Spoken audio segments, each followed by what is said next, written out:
Over to you, Senator Kamran Murtaza साहब. Before I go to the government's perspective, आप फरमाइएगा, आप learned lawyer yourself, आपकी क्या reading है इस पूरी चीज़ की और क्या अब इसके बाद होने क्या जा रहा है, और ये भी बताएं कि जो एक आपकी हम आहंगी है, क्योंकि अभी गंडापुर साहब ने जो यौम स्याह मनाया उस पर तो उन्होंने बहुत मतलब आप समझे उन्होंने फियरी किस्म की स्पीचेस की हैं.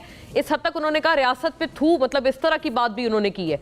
आप चूंकि अगर आप अपोजिशन इत्तेहाद का हिस्सा है तो आप भी क्या इतनी एक अग्रेसिव पॉलिसी रखते हैं, या फिर ये कि जो आपकी मीटिंग रही है आपकी पार्टी की मौलाना साहब की गवर्नमेंट से और पीएम से, वो ज्यादा आप समझते हैं प्रेसिडेंस ले जाती है ओवर द अपोजिशन अलायंस? मेरा ख्याल आपने 1 दर्जन सवाल कर लिए तो जवाब मिस हो गया, तो मुझे उसके लिए माफ करिएगा. जी, नो वरीज, मैं आप दोहरा दूंगी. अदालतों के हवाले से देखिए, इस जो जजेस आए हैं इसको 2 हिस्सों में आप तकसीम कर लीजिए. इस मामले को आया इनका आना दस्तूर के मुताबिक है या नहीं, उसका जवाब होगा कि दस्तूर के मुताबिक है. मगर आया ये जायज़ है या नहीं, इसमें कोई बदनीयती है या नहीं, तो ये मबनी बदनीयती है. मबनी नीयत का अंदाजा आप कैसे लगाएंगे? नीयत का अंदाजा जो है वो एक खत से शुरू हो गया, और वो खत 6 जजों ने लिखा था इस्लामाबाद हाई कोर्ट के.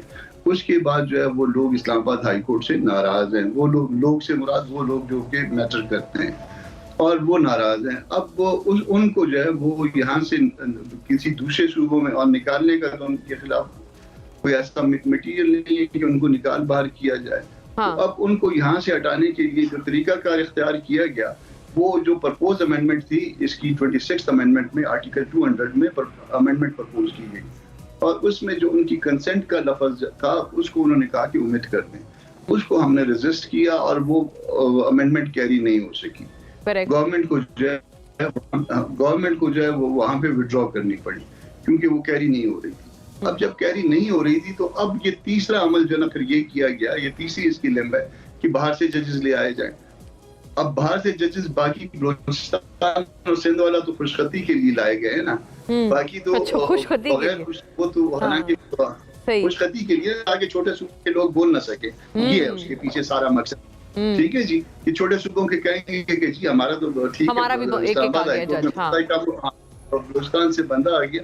मगर बात यहाँ प्रिंसिपल की है. प्रिंसिपल ये है कि आप चंद दिन पहले, जबकि ये मौजूदा चीफ जो है वो सुप्रीम कोर्ट जाने का बज़ाहिर नजर आ रहा है, और उससे चंद दिन पहले के एक और जज ले आए, और वो भी दूसरी हाई कोर्ट से, तो वो ले आते हैं और उनकी सीनियरिटी जो है ना वो देख लें, वो मैनेज कर ली कि 2-4 महीने. सीनियरिटी जो डिटरमिन होती है वो from the date of taking of oath होती है. मगर from the date of taking of oath जो है ना from the relevant high court के लिए होती है. आर्टिकल 194 जो है इसमें बड़ा क्लियर. अब उसके लिए एक और काम कर लिया गया, वो किया गया कि इनको ओथ ही ना दिया जाए. ठीक हो गया. जजेस जो हाई कोर्ट में बैठे हैं इन्होंने ओथ नहीं लिया हुआ एज ए जज Islamabad high court. They have not administered a fresh oath. जी. सारा कुछ जो किया गया है अब इसमें जो है ना, अब मैं नहीं कहता कि नीयत उनकी जो है ना, या रियासत साहब नहीं कहते कि उनकी नीयत बुरी है, या मैं भी नहीं कहता कि उनकी नीयत बुरी है. तो अब नीयत जो है ना वो खुद ब खुद जो है ना जाहिर होकर सामने आ रही कि किया गया. उसके बाद आपने अगली बात की कि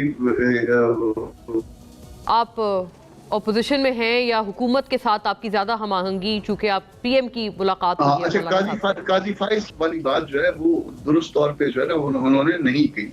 वो बलूचिस्तान हाई कोर्ट में आए, किसी और हाई कोर्ट में नहीं गए, और यहाँ से फिर आगे फर्दर जो है ना वो सुप्रीम कोर्ट गए थे. तो वो जो है ना वो इसका जो है इस मामले से कोई ताल्लुक इस तरह से नहीं बनता. अब उसके बाद आप सियासत की बात पूछ रही है. सियासत की बात ये है कि हम ये समझते हैं कि ये इलेक्शन जो है, ये जो 8 फरवरी वाला इलेक्शन था, ये धांधली ज़दा है. ये वो धांधली है, धांधली तो हमेशा पाकिस्तान के इलेक्शन में होती है, मगर ये ऐसी धांधली है कि जो तारीख की बदतरीन धांधली है.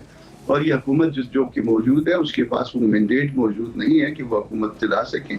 बावजूद इस धांधली के, बावजूद इस जाली असम्बलियों के, एक कंट्रडिक्शन तो हम सब में है ना कि हम उन असम्बलियों में बैठे हुए हैं. वो इसलिए बैठे हुए हैं कि वो उस फोरम को हम नहीं छोड़ना चाहते ताकि वहाँ पे भी बात की जा सके. अब हम क्या चाहते हैं? हम चाहते हैं कि एक तो इलेक्शन फेयर और फ्री आइंदा के लिए हो, उसका एक ऐसा तरीका कार वज़ा किया जाए और नया ऐसा इलेक्शन जिसमें मैंडेट भी हो उस जो लोगों का राय हो उसके मुताबिक जो है मैंडेट हो। ये बात हमने सुनी थी कामरान साहब, आप जो फरमा रहे हैं कि आप फ्रेश इलेक्शंस आप कह रहे हैं कि ऑपोजिशन इत्तेहाद को इनको पुश करना चाहिए पूरे सिस्टम को कि नए इंतखाबात की तरफ चलें, तो आप क्या वही असेंबली से इस्तीफे वाली बात है वो आप आइडिया कॉइन कर रहे हैं? नहीं, अभी तक कोई इस्तीफे वाली बात है और ना अभी तक इत्तेहाद जो है अपनी किसी शक्ल में जो है ना उसने कोई शक्ल इख्तियार की है। अच्छा, मूवमेंट जो है ना कोई शक्ल इख्तियार करेगा, उसका कोई प्रोग्राम जो है ना मुरतब हो जाएगा, उसका कोई नज़म बन जाएगा, कोई उसके हवाले से कोई डॉक्यूमेंट बन जाएगी, कुछ हम अपने पे और बाकियों पे हम सारे मिलजुल के एक दूसरे पे कोई पाबंदियां आयद कर देंगे कि ऐसा करना है और ऐसा नहीं करना।